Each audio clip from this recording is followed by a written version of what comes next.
Killer bull.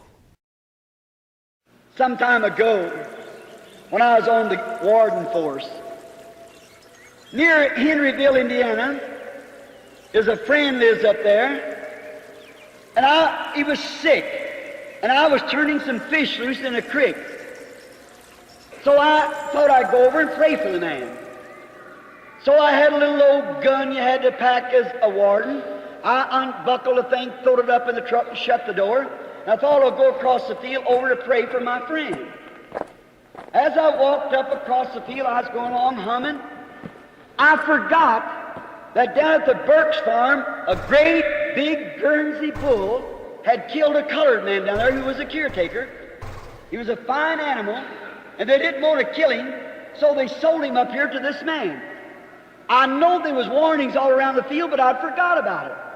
They got right out in the middle of the field where there's some little old scrub oak I don't think you have in this country.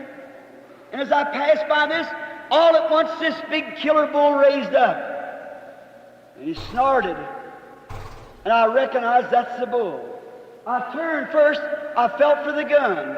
It wasn't there. I'm glad it wasn't. I'd probably kill the bull and they'd paid for it. I felt for the gun. It wasn't there. I looked to the fence. It was too far for me. There was no trees around for me to get into. There it was, nothing but to face death.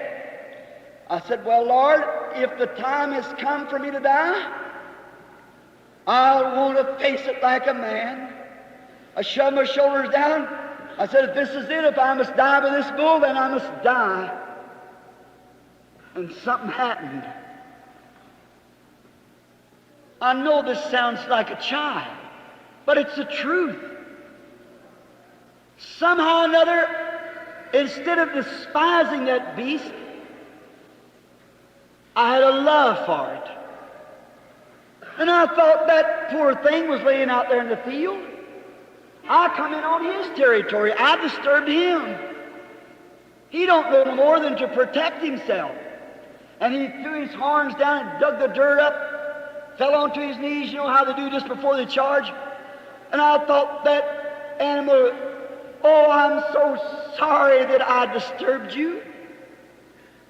I said, I don't want you to kill me. I'm the servant of God. And I'm on my road to pray for some sick people. And I forgot about those signs. I was talking just as I am now. But there was something that happened. I wasn't scared of him. I was no more afraid of that bull than I would be my brother. That's where the church is. You're always scared. It's not going to happen. That's the reason it don't happen. When that fear, love casts out fear. When you've got love, fear is gone.